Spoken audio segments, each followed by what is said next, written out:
Wala na, hindi na nakuha natin yung LTFRB. Si Johnson na nag-report sa TV Patrol, yan oh. Ang unang report niya, madaling araw ng ano. Halika nga, Johnson! Hoy! Johnson. Di ba unang report mo, madaling araw ng... Linggo. Oh, 12:01. May nakalagay ba doon? Wala naman nakalagay eh. Ay, walang nakalagay. Pero sa press conference, pinaliwanag na 12:01 of Sunday, October 8, not Monday. Oo nga, pero nakalagay doon sa memo, October 8, ito oh. O, di Sunday nga. Oo nga, I bet may mga madaling araw pa. Ewan ko nga, baka ba't sino nagsasabi ng Monday? Sino man nagsabing Monday? Sabi ng ni Boy, si Boy, Altudap. Baka... Hindi, ng interpretation na dahil ang narinig nila, madaling araw ng Sunday.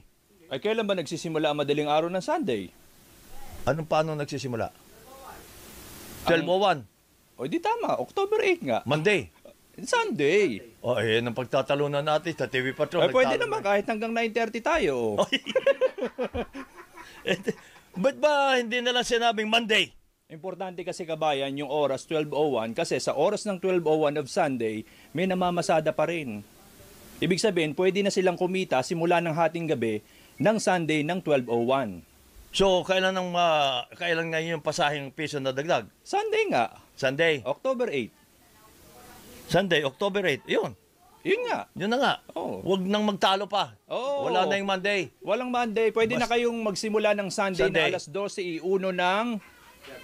Huwag na yung alas 12, uno, basta Monday. Ay, hindi. Sunday. Kung namamasada ako ng hating gabi, baka mag-i-issue pa sa akin yun. Hindi, nakalagay dito October 8 eh.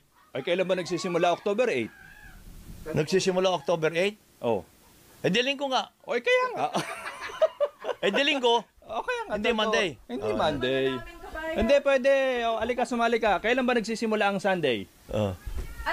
Di 12:01 ng Sunday. 12:01. Anong araw yon? October 8. Oh. Pintig na ng bayan, kabayan. Ang gulo nyo. Sa iyo? Kayo na. Gulo nyo. Abangan ka na. Pintig ng Bayan, Joyce Balancio at Johnson Manabat.